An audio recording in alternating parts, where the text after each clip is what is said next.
What's up guys, Eric here from Techisode TV, and today we've got the iPhone SE 2nd generation on the left and the brand new Pixel 4a on the right.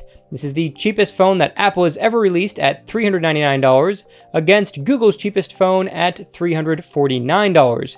And today we're going to find out which one of these budget phones is the fastest. First things first, we need to make sure there are no apps open in the background.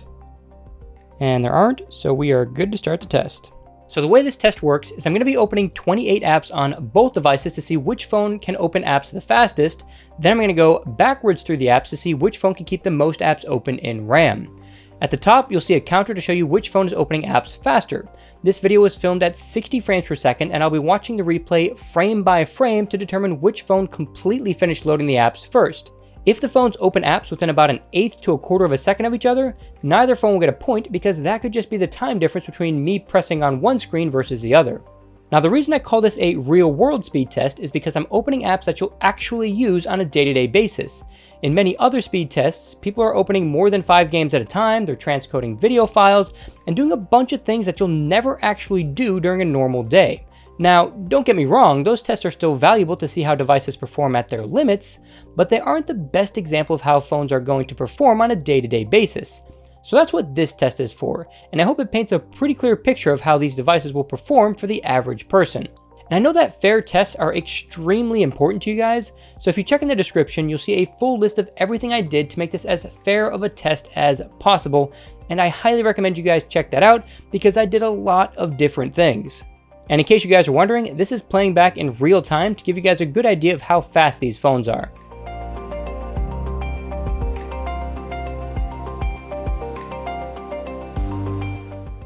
One more important thing I do need to point out is that the Pixel 4a was sent to me by Google for free to review.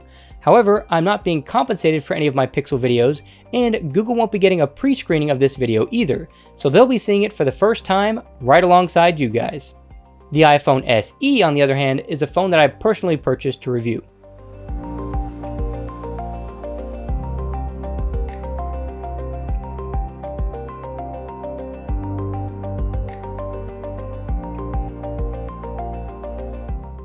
For the Philips Hue app, the iPhone shows the icons first, but both phones finish loading everything at almost the exact same time, so no points are awarded here.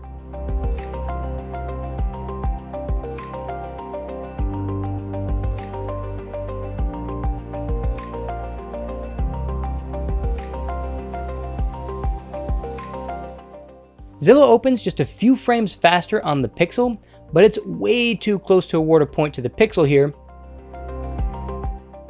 While the text in the Pages Manager app loads first on the Pixel, the image loads first on the iPhone, and both finish loading all of the images and icons at the exact same time, so no points are awarded to either phone. With Disney Plus, you can see that the Pixel starts loading first, but the iPhone finishes first.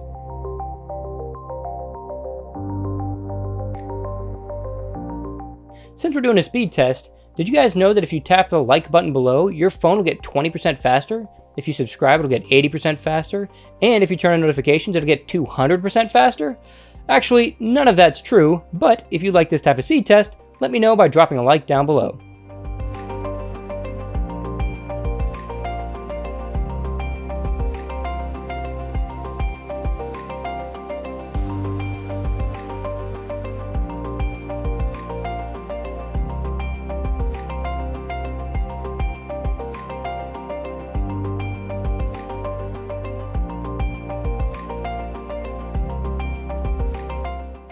Alright, now we start the RAM test. Same deal here, there's a tally at the top to keep track of which phone has reloaded the most apps. Obviously, the lower the number, the better. The camera app looks like it may have reloaded on the Pixel 4a, but I tested this out after the speed test, and it's always the exact same animation and amount of time to open the camera, regardless of whether it's already loaded in RAM or not, so I'm not going to count that as a reload.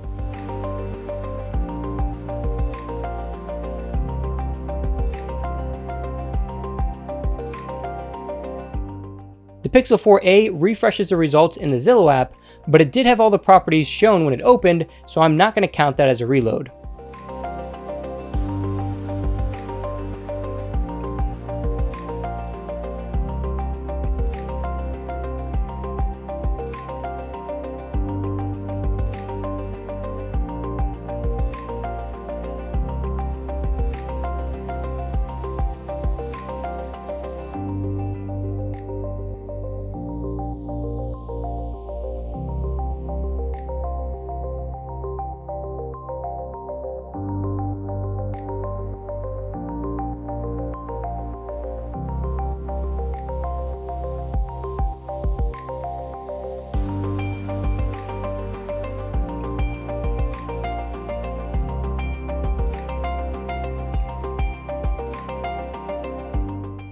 On Amazon, the Pixel refreshes the page, but it didn't have to reload the app, so I'm not counting a reload on this one either.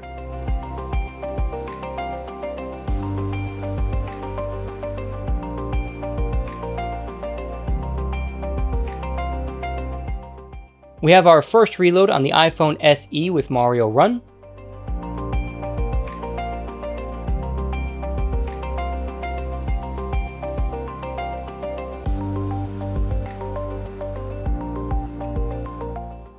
Now the Pixel has its first reload with the calendar.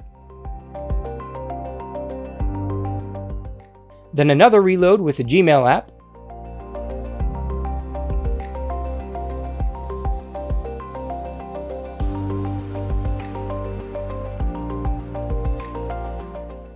There's a third reload for the Pixel with the Settings app.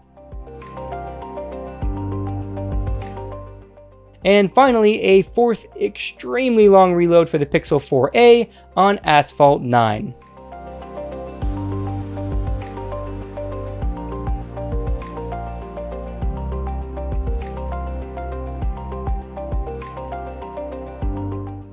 So I've had a chance to look at the results, and they were pretty much as expected since the iPhone SE is using the same processor that's found in the iPhone 11 Pro Max.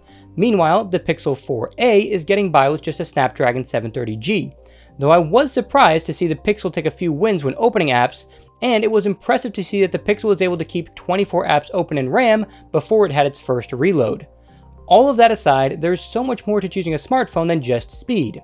Screen size and the inclusion of a headphone jack are just a couple of those considerations. I'm going to be diving deep into helping you guys decide which phone is best for you in a future video, so be sure to subscribe so you don't miss that upload. But for now, let me know which features are most important to you down in the comments below. Is speed really the biggest factor, or is it something else? If you guys found this video helpful, go ahead and hit the like button down below to help me beat the YouTube algorithm. And if you guys want to see more in-depth tech videos, be sure to subscribe and turn on notifications by clicking the notification bell so you don't miss out on any new uploads. That's it for this Techisode. God bless guys, and I'll catch you in the next one.